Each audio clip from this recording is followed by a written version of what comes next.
नमस्कार दोस्तों, आपके अपने प्रिय channel life high study IAS में आप सबका स्वागत है। दोस्तों, आज हम लोग राजा महेंद्र प्रताप सिंह राज्य विश्वविद्यालय अलीगढ़ के B.Ed सेकेंड सेमेस्टर एग्जाम 2025 का पेपर 201 अर्थात शिक्षण एवं अध्ययन के परिप्रेक्ष्य यानी टीचिंग एंड लर्निंग पर्सपेक्टिव का प्रैक्टिस सेट 4 हल करेंगे। दोस्तों, इस प्रैक्टिस सेट में 75 बहुत ही महत्वपूर्ण प्रश्नों को हम लोग हल करेंगे। दोस्तों, आप लोग इस प्रैक्टिस सेट को रिवीजन करके तैयार कर लेते हैं तो आप लोगों को तमाम प्रश्न इसी प्रैक्टिस सेट से सेम टू सेम परीक्षा प्रश्न पत्र में मिलेंगे। दोस्तों, प्रश्नों पर आने से पहले एक रिक्वेस्ट है, चैनल को अभी सब्सक्राइब नहीं किए तो प्लीज़ चैनल को सब्सक्राइब जरूर करें और वीडियो को अपने मित्रों तक शेयर करें ताकि ज़्यादा से ज़्यादा छात्र छात्राओं को लाभ मिल सके। साथ ही वीडियो को लाइक कमेंट करके अपनी प्रतिक्रिया जरूर दें। दोस्तों, पहला प्रश्न है, मनोवैज्ञानिक थॉर्नडाइक के अनुसार ऑप्शन ए बुद्धि अमूर्त है, ऑप्शन बी बुद्धिमूर्त है, ऑप्शन सी ए और बी दोनों, ऑप्शन डी इनमें से कोई नहीं। इसका सही जवाब हो जाएगा ऑप्शन सी, ए और बी दोनों। थॉर्नडाइक ने बुद्धि के 3 प्रकार बताए हैं। नंबर 1 सामाजिक बुद्धि, नंबर 2 अमूर्त बुद्धि, नंबर 3 मूर्त बुद्धि। अगला प्रश्न है, बुद्धि एक खंड सिद्धांत के समर्थक हैं। इसका सही जवाब हो जाएगा ऑप्शन ए, बिने टर्मन स्टर्न। एक कारक सिद्धांत का प्रतिपादन फ्रांस के मनोवैज्ञानिक अल्फ्रेड बिने ने किया तथा अमेरिका के मनोवैज्ञानिक टर्मन तथा जर्मनी के मनोवैज्ञानिक एम्बिगास ने इसका समर्थन किया तथा साथ ही स्टर्न का भी नाम लिया जाता है। अगला प्रश्न है, बुद्धि के द्विकारक सिद्धांत का प्रतिपादन किसने किया? इसका सही जवाब हो जाएगा ऑप्शन बी, स्पीयरमैन।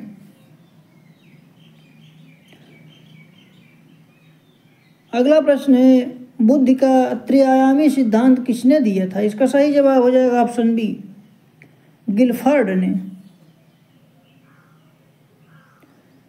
बिने साइमन परीक्षण में संशोधन करने वाले हैं। इसका सही जवाब हो जाएगा ऑप्शन ए, टर्मन।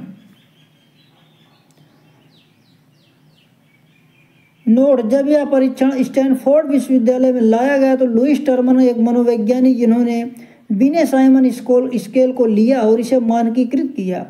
नंबर 2, उन्होंने 1911 में इस संशोधन की शुरुआत की और उन्होंने बिने साइमन पैमाने को संशोधित किया। अगला प्रश्न है, बुद्धि पहचानने तथा सीखने की शक्ति है या कथन है? इसका सही जवाब हो जाएगा ऑप्शन ए, गाल्टन का। अगला प्रश्न है, बुद्धि सीखने की योग्यता है या कथन है? इसका सही जवाब हो जाएगा ऑप्शन सी, बकिंघम का।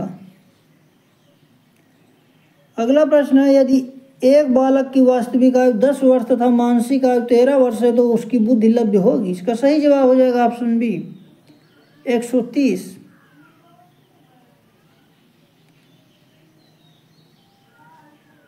अगला प्रश्न है, बुद्धि की प्रमुख विशेषता है। इसका सही जवाब हो जाएगा ऑप्शन ए, जन्मजात शक्ति है, ऑप्शन बी बुद्धि और ज्ञान में अंतर होता है, ऑप्शन सी बुद्धि सीखने की क्षमता है, ऑप्शन डी उपयुक्त सभी। इसका सही जवाब हो जाएगा ऑप्शन डी, उपयुक्त सभी।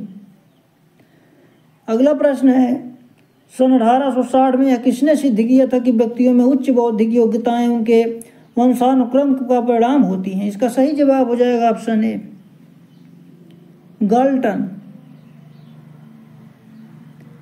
अगला प्रश्न है, बुद्धि सापेक्ष रूप में नवीन परिस्थितियों में अभियोजन करने की जन्मजात योग्यता है या कथन है? इसका सही जवाब हो जाएगा ऑप्शन सी, बर्ट का। बुद्धि और ज्ञान में अंतर है। इसका सही जवाब हो जाएगा ऑप्शन ए, बुद्धि जन्मजात होती है, ज्ञान अर्जित होता है। ऑप्शन बी, बुद्धि प्रायः एक सी रहती है, ज्ञान में वृद्धि की जा सकती है। ऑप्शन सी, जानकारी प्राप्त करना ज्ञान है, ज्ञान को जीवन में प्रयुक्त करना बुद्धि है। ऑप्शन डी, उपर्युक्त सभी। इसका सही जवाब हो जाएगा ऑप्शन डी, उपर्युक्त सभी। स्टैनफोर्ड बिने स्केल का विकास किस देश में किया गया था? इसका सही जवाब हो जाएगा ऑप्शन ए, USA। अगला प्रश्न है, बुद्धि लब्ध का आविष्कार किस मनोवैज्ञानिक ने किया? इसका सही जवाब हो जाएगा ऑप्शन बी, टर्मन ने। बुद्धि लब्ध सूत्र सर्वप्रथम स्टर्न ने दिया था लेकिन उनका सूत्र अधूरा था जिसे बाद में टर्मन ने संशोधित किया, इसलिए टर्मन को बुद्धिलब्ध मापन का जनक माना जाता है। टर्मन ने 1916 में परीक्षण को संशोधित किया और बुद्धिलब्ध शब्द के प्रयोग की शुरुआत की। अगला प्रश्न है, बुद्धिलब्ध गणना का सूत्र क्या है? इसका सही जवाब हो जाएगा ऑप्शन सी, यह में भागशीय गुणे 100। अगला प्रश्न है, 125 बुद्धिलब्ध आईक्यू वाला किस वर्ग में आएगा? इसका सही जवाब हो जाएगा ऑप्शन सी, प्रखर बुद्धि। अगला प्रश्न है, मानसिक आयु किसी व्यक्ति के द्वारा प्राप्त विकास की सीमा की वह अभिव्यक्ति है जो उसके कार्यों द्वारा की जाती है तथा किसी आयु विशेष उसकी अपेक्षा होती है, यह कथन है। इसका सही जवाब हो जाएगा ऑप्शन ए, डॉक्टर भाटिया का। भाटिया बैटरी में कुल कितने उप परीक्षण हैं? इसका सही जवाब हो जाएगा ऑप्शन सी, 5। एफ जलोटा के साधारण मानसिक योग्यता परीक्षण में कुल कितने प्रश्न हैं? इसका सही जवाब हो जाएगा ऑप्शन डी, 100। अगला प्रश्न है, बुद्धिलब्ध ज्ञात करने का सूत्र है। इसका सही जवाब हो जाएगा ऑप्शन ए, बुद्धिलब्ध इक्वल टू मानसिक आयु अथवा वास्तविक आयु इंटू 100।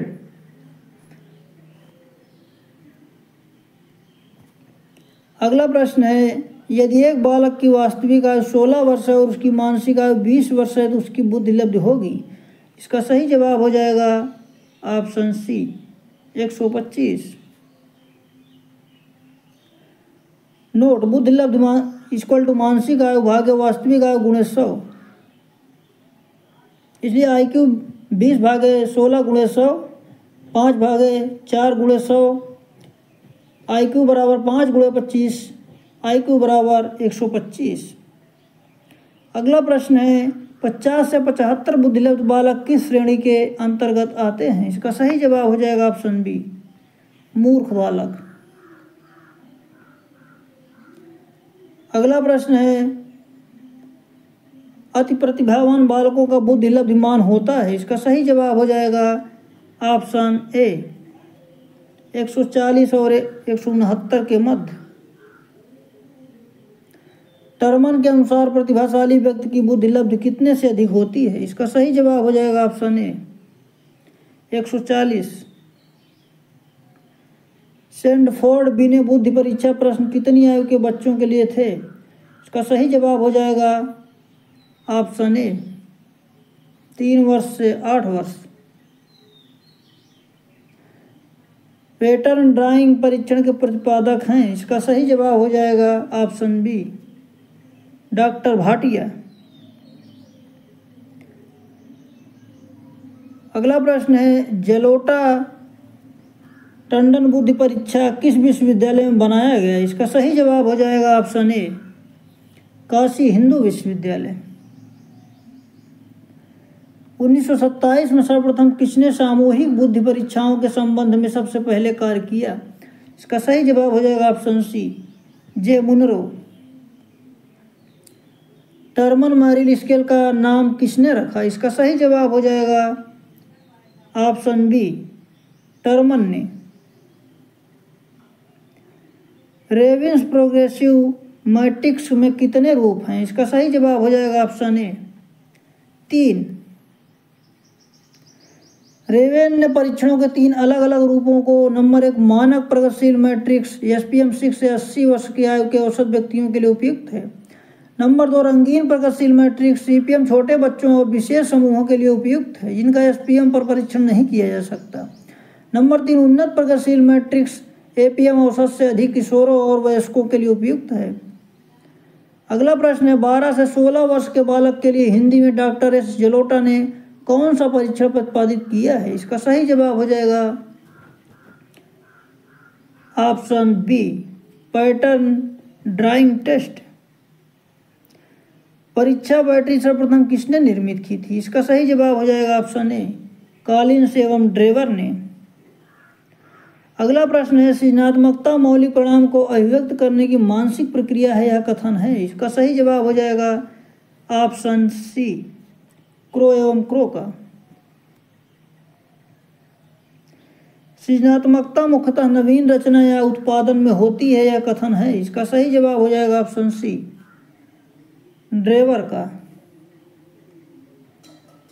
सृजनात्मकता से तात्पर्य है? इसका सही जवाब हो जाएगा ऑप्शन ए, यह व्यक्ति में नए कार्य करने की क्षमता और शक्ति है। सृजनात्मकता ही है जो व्यक्ति को बनाती है उच्च कोटि का। इसका सही जवाब हो जाएगा ऑप्शन बी, साहित्यकार। सृजनात्मकता की मुख्य पहचान क्या है? इसका सही जवाब हो जाएगा ऑप्शन डी, नवसृजन। सृजनात्मकता की विशेषता नहीं है। इसका सही जवाब हो जाएगा ऑप्शन डी, केंद्रानुमुखता। सृजनशील छात्र के गुण हैं। इसका सही जवाब हो जाएगा ऑप्शन ए, ध्यान एवं एकाग्रता। ऑप्शन बी, समायोजनशीलता। ऑप्शन सी, उच्च स्तर की विशेष कल्पना शक्ति। ऑप्शन डी, उपर्युक्त सभी। इसका सही जवाब हो जाएगा ऑप्शन डी, उपर्युक्त सभी। अगला प्रश्न है, सृजनात्मकता में किस तत्व का योग नहीं है? इसका सही जवाब हो जाएगा ऑप्शन डी, बनावटीपन का। सृजनात्मकता का मुख्य तत्व क्या है? इसका सही जवाब हो जाएगा ऑप्शन ए, मौलिकता। ऑप्शन बी, सृजनात्मकता उत्पादन। ऑप्शन सी, पुनर्परिभाषीकरण। ऑप्शन डी, उपर्युक्त सभी। इसका सही जवाब हो जाएगा ऑप्शन डी, उपर्युक्त सभी। अगला प्रश्न है, निम्नलिखित में कौन सा सिद्धांत सृजनात्मकता के बारे में नहीं है? इसका सही जवाब हो जाएगा ऑप्शन बी, प्रतिष्ठावाद। सृजनात्मकता परीक्षण कितने प्रकार के होते हैं? इसका सही जवाब हो जाएगा ऑप्शन सी, 3। अगला प्रश्न है, बाकर मेहदी के शाब्दिक सृजनात्मकता चिंतन परीक्षण में कितने शाब्दिक उप परीक्षण हैं? इसका सही जवाब हो जाएगा ऑप्शन ए, 4। नोट, बाकर मेहदी के शाब्दिक सृजनात्मक चिंतन परीक्षण में 4 शाब्दिक उप परीक्षण हैं। नंबर 1 परिणाम परीक्षण, नंबर 2 असामान्य प्रयोग परीक्षण, नंबर 3 नवीन संबंधों का परीक्षण, नंबर 4 परीक्षण सुधार। अगला प्रश्न है, बुद्धि एक सामान्य योग्यता है जिसके द्वारा व्यक्ति नई परिस्थितियों में अपने विचारों को जानबूझकर समायोजित कर लेता है या कथन है? का सही जवाब हो जाएगा ऑप्शन ए, स्टर्न का। यदि एक बालक की काल क्रमिक आयु 12 वर्ष तथा मानसिक आयु 15 वर्ष है तो उसका बुद्धि लब्ध गुणांक होगा। इसका सही जवाब हो जाएगा ऑप्शन ए, 125। बुद्धि लब्ध इक्वल टू मानसिक आयु भागे वास्तविक आयु गुणे 100। इस तरह फिर 15 भागे 12 गुणे 100 करके 5 भागे 4 गुणे 100, उसके बाद IQ इक्वल टू हो जाएगा 5 गुणे 25, फिर IQ बराबर 125 आ जाएगा। सृजनात्मक बालक के गुण हैं। इसका सही जवाब हो जाएगा ऑप्शन ए, विनोद प्रवृत्ति। ऑप्शन बी, समायोजनशीलता। ऑप्शन डी, सी सौंदर्यात्मक विकास। ऑप्शन डी, उपर्युक्त सभी। इसका सही जवाब हो जाएगा ऑप्शन डी, उपर्युक्त सभी। अगला प्रश्न है, बुद्धि वह शक्ति है जो हमको समस्याओं का समाधान करने और उद्देश्यों को प्राप्त करने की क्षमता देती है, कथन है? इसका सही जवाब हो जाएगा ऑप्शन बी, रायबर्न का। क्रो एवं क्रो के अनुसार मंद बुद्धि बालक की बुद्धि लब्ध से कम होती है। इसका सही जवाब हो जाएगा ऑप्शन ए, 70। क्रो एवं क्रो के अनुसार जिन बालकों की बुद्धि लब्ध 70 से कम होती है उनको मंद बुद्धि बालक कहते हैं। अगला प्रश्न है, आर्मी अल्फा टेस्ट का निर्माण में हुआ। इसका सही जवाब हो जाएगा option D, America. Army alpha test का निर्माण अमेरिका में हुआ, option D. Note, army alpha सेना से संबंधित मनोवैज्ञानिक परीक्षण है जिसे प्रथम विश्व युद्ध के दौरान कई अमेरिकी सैन्य भर्तियों का मूल्यांकन करने के लिए विकसित किया गया था। नंबर 2 रॉबर्ट यर्क्स और 6 अन्य लोगों ने मिलकर इस परीक्षण का विकास किया था और इसे पहली बार 1917 में लागू किया था। अगला प्रश्न है, कौन सा शील गुण धारणा को व्यवस्थित करने और बाद में प्राप्त जानकारी की व्याख्या करने के लिए रूपरेखा प्रदान करते हैं? इसका सही जवाब हो जाएगा ऑप्शन बी, केंद्रीय। अगला प्रश्न है, ऐसे स्कीमा हैं जो व्यक्तित्व लक्षणों के एक समूह को एक सार्थक व्यक्तित्व प्रकार में व्यवस्थित करते हैं। इसका सही जवाब हो जाएगा ऑप्शन बी, प्रोटोटाइप। मनोविश्लेषणात्मक सिद्धांत किसने दिया है? इसका सही जवाब हो जाएगा ऑप्शन ए, फ्रायड के अनुसार इद्म, अहम तथा परा अहम व्यक्तित्व के घटक हैं। इसका सही जवाब हो जाएगा ऑप्शन बी, फ्रायड। निम्न में से फ्रायड ने किसे अचेतन मन के साथ जोड़ा है? इसका सही जवाब हो जाएगा ऑप्शन बी, इद्म। अगला प्रश्न है, अहम निर्देशित होता है। इसका सही जवाब हो जाएगा ऑप्शन ए, वास्तविक सिद्धांत द्वारा। अगला प्रश्न है, फ्रायड के अनुसार हमारे मूल्यों का आंतरिकरण में होता है। इसका सही जवाब हो जाएगा ऑप्शन बी, पराहम। व्यक्तित्व का शील गुण सिद्धांत किसने दिया? इसका सही जवाब हो जाएगा ऑप्शन सी, आल्पोर्ट और कैटल। अगला प्रश्न है, फ्रायड ने किन दो मूल प्रवृत्तियों की चर्चा की है? इसका सही जवाब हो जाएगा ऑप्शन बी, जीवन प्लस मृत्यु। अगला प्रश्न है, शरीर रचना सिद्धांत व्यक्तित्व का किसने दिया? इसका सही जवाब हो जाएगा ऑप्शन डी, शेल्डन। शरीर रचना सिद्धांत व्यक्तित्व के शरीर रचना सिद्धांत को तैयार करने वाले मनोवैज्ञानिकों में हिपोक्रेट्स, गैलन, क्रेस्मर और शेल्डन प्रमुख हैं। अगला प्रश्न है, मांग सिद्धांत किसने दिया? इसका सही जवाब हो जाएगा ऑप्शन ए, मैस्लो। अगला प्रश्न है, मुझे बालक दे दीजिए, तुम उसे जैसा बनाना चाहते हो उसे मैं वैसा ही बना दूंगा। यह कथन किसका है? इसका सही जवाब हो जाएगा ऑप्शन सी, वाटसन। अगला प्रश्न है, शेल्डन ने व्यक्तित्व के कितने प्रकार बताए हैं? इसका सही जवाब हो जाएगा ऑप्शन ए, 3। शेल्डन ने व्यक्तित्व के 3 प्रकार बताए हैं। नंबर 1, एंडोमार्फिक, इस प्रकार के शारीरिक गठन वाले व्यक्ति गोल मटोल तथा नरम होते हैं। नंबर 2, मेसोमार्फिक, ऐसे व्यक्ति गठीले तथा मजबूत शरीर वाले होते हैं। नंबर 3, एक्टोमार्फिक, इस प्रकार के गठन वाले व्यक्ति दुबले पतले तथा कमजोर शरीर वाले होते हैं। अगला प्रश्न है, अंतर्मुखी, बहिर्मुखी तथा उभयमुखी व्यक्तित्व का वर्गीकरण किसने दिया? इसका सही जवाब हो जाएगा ऑप्शन बी, युंग अथवा जुंग। अगला प्रश्न है, चिंतन के आधार पर व्यक्तित्व को थॉर्नडाइक ने कितने भागों में बांटा है? इसका सही जवाब हो जाएगा ऑप्शन डी, 3। अगला प्रश्न है, 16 पीएफ प्रश्नावली द्वारा बनाई गई। इसका सही जवाब हो जाएगा ऑप्शन डी, कैटल। कैटल के व्यक्तित्व कारकों को 16 व्यक्तित्व कारक प्रश्नावली में सम्मिलित किया गया है, जो आज शिक्षा में व्यवसायी परामर्श के लिए व्यापक रूप से उपयोग किया जाता है। नंबर 2, व्यवसाय में इसका उपयोग कर्मियों के चयन में किया जाता है, विशेष रूप से प्रबंधकों को चुनने के लिए किया जाता है। 16 पीएफ का प्रयोग किसके मापन हेतु किया जाता है? इसका सही जवाब हो जाएगा ऑप्शन सी, व्यक्तित्व। पीएफ व्यक्तित्व का एक कारक है या आत्म विवरण व्यक्तित्व परीक्षण है। अगला प्रश्न है, निम्न में से किस प्रकार को ट्राइसोमो 21 के नाम से जाना जाता है? इसका सही जवाब हो जाएगा option B, Down syndrome. Note, Down syndrome एक अनुवांशिक विकार है। इसमें बच्चा अपने 21वें गुणसूत्र की एक्स्ट्रा कॉपी के साथ पैदा होता है, इसलिए इस बीमारी को ट्राइसोमो 21 के नाम से जाना जाता है।